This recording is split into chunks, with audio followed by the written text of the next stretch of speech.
Thanks for watching, guys. It's Memorial Day weekend. Today's actually Monday, the holiday. We paid our respects to our grandparents and stuff earlier in the day, and now we're just drinking a few beers, getting ready to have a barbecue tonight. I'm sure a lot of you guys are doing the same. I got Nikki here with me. We can talk about the weekend and what happened.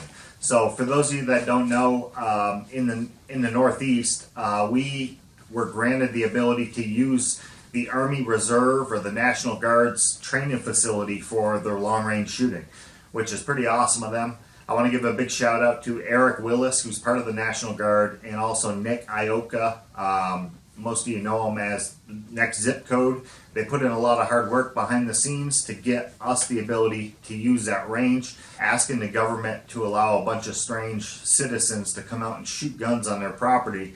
Most people would say there's no way they're going to allow that. Somehow they did. So a big thank you to those guys. Plus they put it on the match. They set everything up. They took everything down. Nick was actually the match director. That's a lot of work. So if you guys are from the Northeast, you're interested in long range shooting, check out the Facebook page. I think it's a closed group, but it's called Northeast Precision Shooters. It's Nick's page. He created years ago, and it's just a place where we can share information and keep everybody updated on current events. We got a few different states: New York, Massachusetts, Vermont, and New Hampshire, all holding matches this year, which is cool, especially for the Northeast. If you guys live in the Northeast, you know it's literally nothing but trees and mountains, but there's no open spaces. It's hard to find meadows, and the meadows that are there, they're used for farming. So to be able to shoot the ranges that we typically do is kind of unheard of. So we got something cool going on, and the way it's set up is the Army Reserve or the National Guard gave us the ability to shoot a weekend a month from May to October. The problem is that we have to give them dates in advance. So we're trying to work around other states' matches. That way we have something to do at least every week or every couple weeks, and that's kind of difficult. They're pretty strict as far as guidelines, but thank you to all those guys that put in the hard work. Also, doesn't get much better than that place. No, it's especially literally in the Northeast. It's amazing, and you could probably see in the past video. That was just one range. I think they have 6 or 7 different ranges all the way around the face of the mountain. How many square acres did they say that was? 12 or 13,000 square miles. Square miles, yeah. Huge area. You can basically shoot and do whatever you want. We were shooting smaller caliber guns, but we had the ability to go from 100 out to, I think, 1650 or 1700. And if we went back a little farther, there's literally hundreds and hundreds of yards behind us that we could have went back and got more distance. So the only limit they had was I think 50 calibers on that range. I'm not sure if it's because of the steel or what, but they have all the steel set up. But they have big targets like 300, 400 pound people.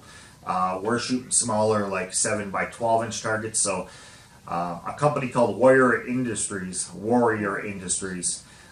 brought 4 previous snipers. A few of them are active duty now, and they came on Saturday. They shot Sunday, but they came on Saturday and they basically volunteered to work with whoever wanted any training. So we had a wide range of shooters, people from like just a basic hunting rifle with no scope that you can even dial, all the way up to people that are more advanced and have done this a few times. So it's a cool place to go if you guys are interested in that type of stuff. And so I just wanted to put that out there. And if you want to keep up Northeast Precision Shooters on Facebook, just like the page, and me and Nick or whoever will get you in. So I just want to talk about a few things with gear this weekend. We got Saturday was raining, calm winds. Sunday was complete opposite, high winds, but we still did get a little bit of rain. My scope and optics got pretty toasted, so I wanted to talk about cleaning your scopes. I don't know, maybe there's some other guys on here that may have some advice. I could throw some information in the comments, but I do know that the scopes are coated. You're paying quite a bit for the coating that they do put on the lenses. So the last thing you really want to do is rub that off, and if you clean your scopes often, you're going to have that problem. What I come to, the best option is I keep a little thing of cleaning fluid for a camera, and I bought one of these little rags here that clips on my bag, and you can just pull it out the bottom, and it's actually made for camera type gear. like I said, I don't want to touch the lenses as little as possible, especially with the wind blowing in. I got dirt and dust and all kinds of crap. So what I did was I just took it and I sprayed it inside the lens, and I want all the dirt to flush out the bottom and at least get the stuff that may scratch my lens or deteriorate the coatings to the bottom. And then once I let it sit there, I would let it sit for a while. I basically just rubbed the bottom and I would be able to keep everything off the lens. This is also diluted with a little bit of rubbing alcohol, so it will evaporate on its own. So if you just wanted to spray it and let it sit there, I'm sure it would evaporate itself. So What about like a canned air? I wonder if canned that air would is a help. good idea too. That could help. I should keep some of that around. Normally I have an air compressor set up and I could just blow it out, but I brought it to my garage. So another thing that I'm not really too impressed with is these Leopold Mark IV rings. A little bit of rain on them, you're not going to be able to see them. I don't know if maybe it was this batch. They're nice rings, but they're rusted terribly. So I normally keep a little bit of oil and I just rub the tops of them just to keep the rust down. But I'm not sure if they had an issue with the coating system that they were using, or maybe I just got a bad set of rings. So that's another thing. One other thing with this X-ray chassis, if anybody from KRG ever watches this video, maybe round this cheek cone off. We ended up by having to shoot a lot right-handed and left-handed, and you can set this up and it works fine if you're going to be shooting one-handed, but if you're bouncing from one to the other, one side to the other side, you're going to have this odd little hump on here, and it's basically designated for one side or the other. And once you get onto this side, the opposite side, or your weak hand, you're going to be so high that you're going to have trouble seeing through the scope. So just something stupid as far as gear. And then I figured we would talk about the weekend and what happened good and what happened bad. So Saturday was a training day. If you guys want to come shoot, anybody can shoot. Just keep up with us on Facebook and we'll post the dates. You can shoot from basically anytime you want. You want to show up at noon, you can show up at noon. They don't really have a set time frame for you to be there. It's $25 and you can shoot all day. So for them to put up the steel and allow us on there, I don't think you can beat that price. You can see in the previous videos, just the range is amazing. It's surrounded by cool looking mountains. It's a pretty awesome place. And then you got Nikki got a couple new tattoos. I did. She's all tattooed up. So Saturday was like I said, just a range day, and Nikki got to shoot, and I think she had fun. She did pretty well. Yeah, I had a great time. What I was impressed about is, well, I'll get into that a little further as far as preparation, but what happened was I waited and waited and waited. We were super busy at work, and reloading sucks. So we were leaving Saturday morning about 4 or 5 o'clock to get there. It's a couple hour drive. We had to be there by 8. And Thursday, I had no bullets loaded. So we had Thursday and Friday to load 200 rounds for me and 100 rounds for her to shoot the practice day.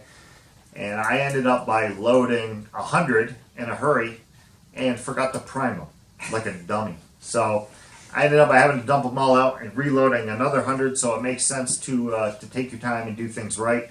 Just something stupid. I'm sure I'm not the only person that's happened to. Maybe not 100, maybe 20, but somebody else out there had the same thing happen.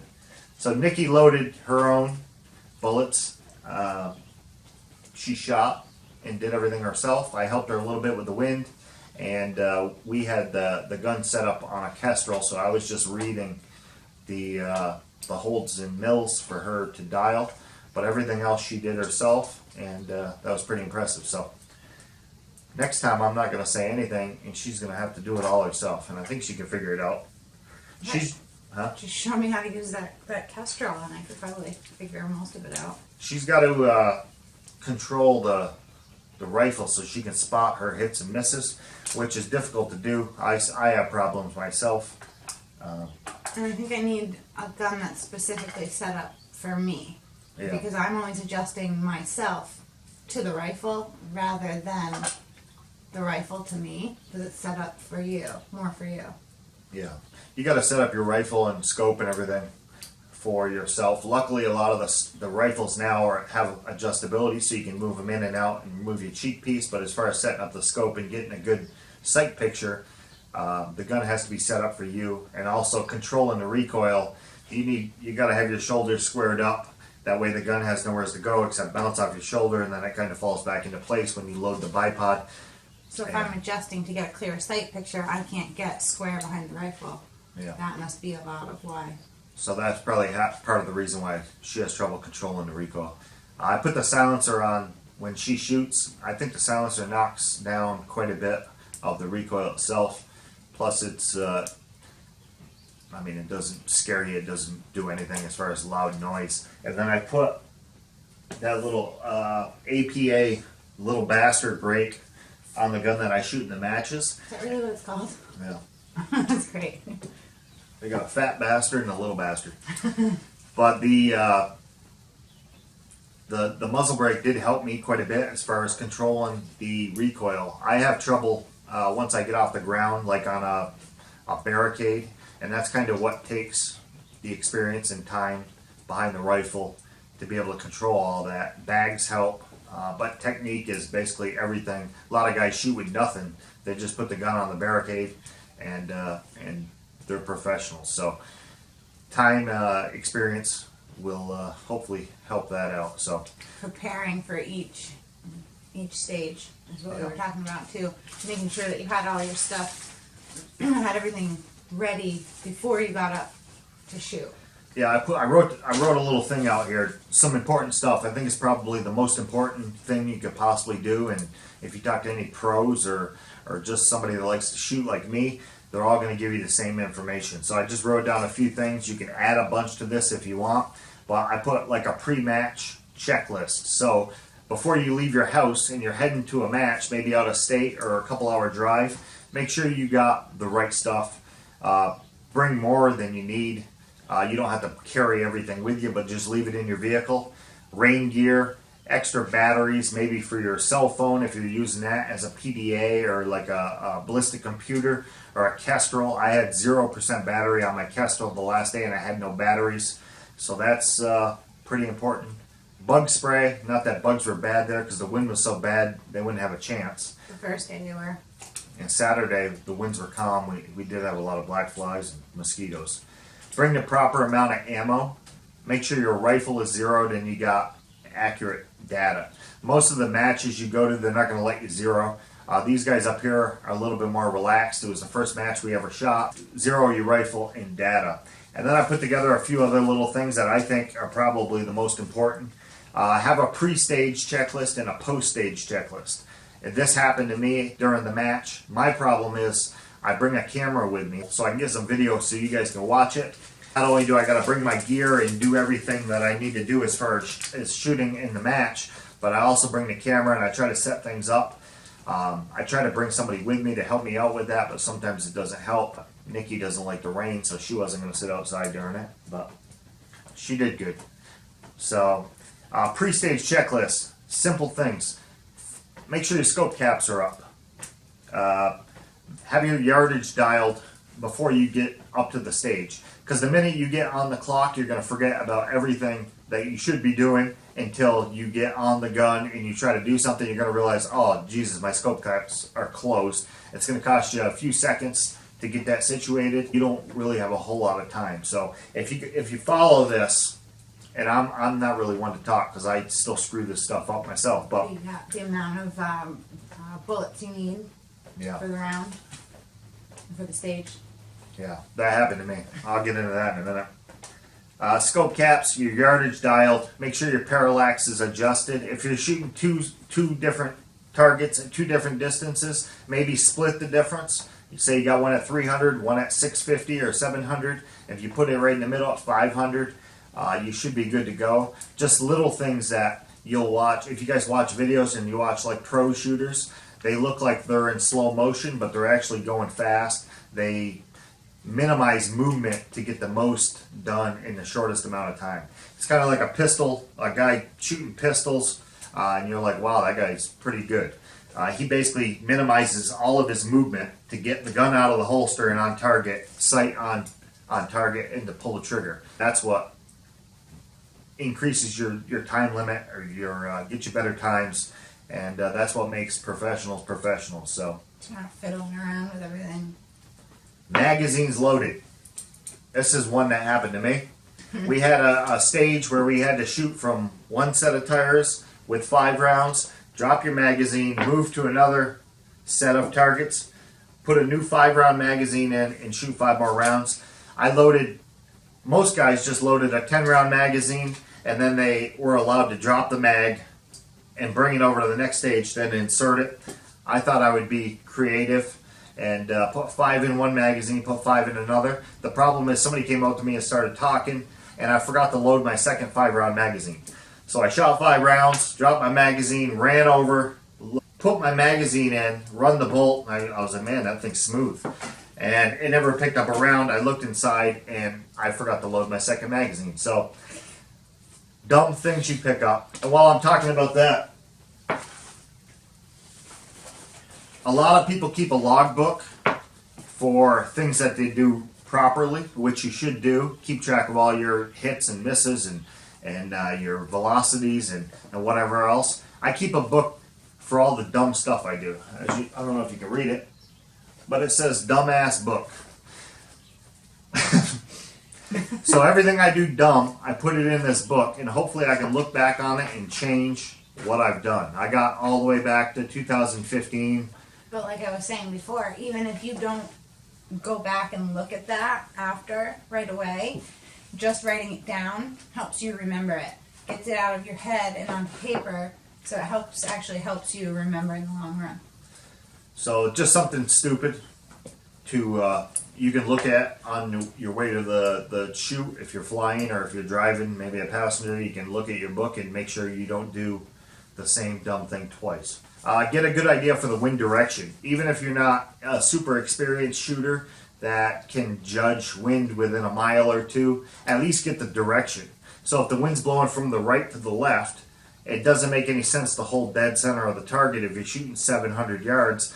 Even if you held right edge of the plate, you'd have a better chance, and it would cut down your error on your wind call just from holding right edge instead of holding center. So the more experience you get, the more time behind the gun, and especially in different types of wind conditions, you'll get better at this.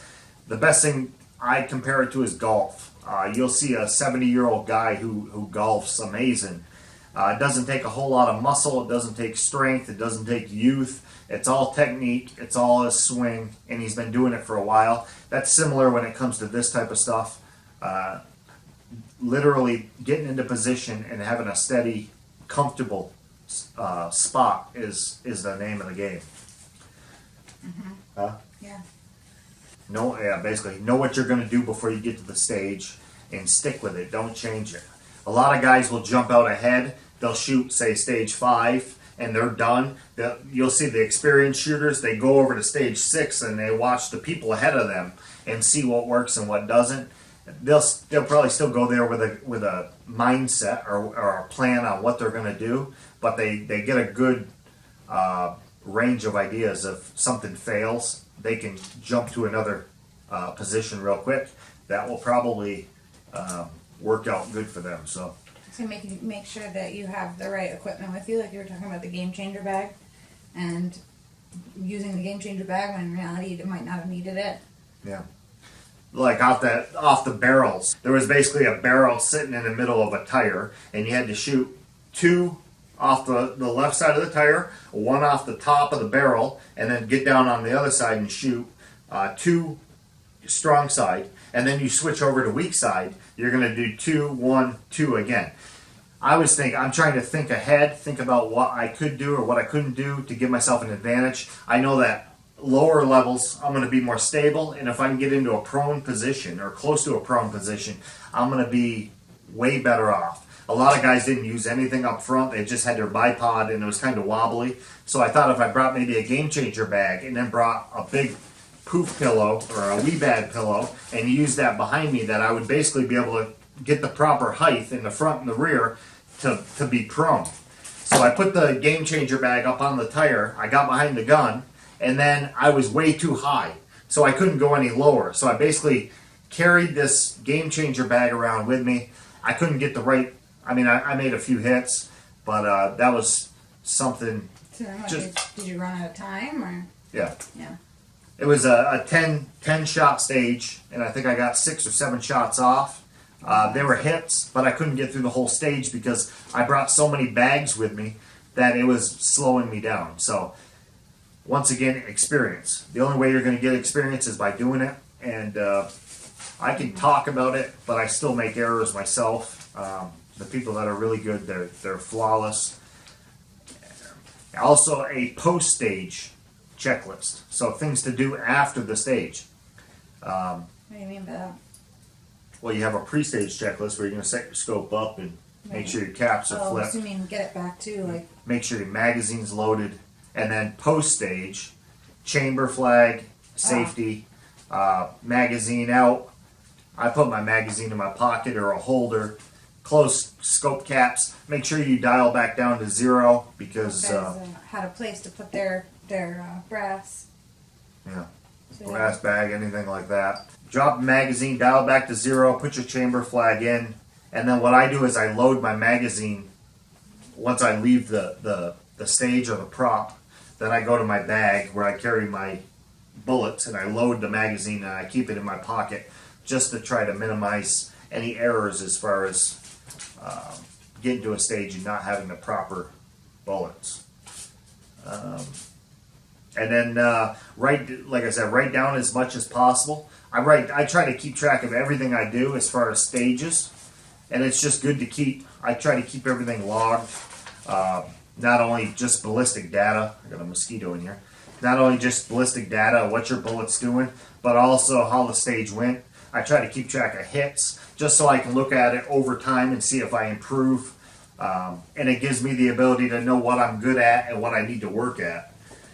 Prone, most people are going to be more steady on the lower they get, and that's another thing.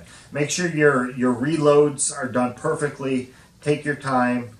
Don't do like I did and forget to prime your bullets. But take your time, and you want to try to eliminate any error. Your ammo, your rifle, and yourself are basically the 3 components. If you got an accurate gun, an MOA or better, you can clear that out of the way.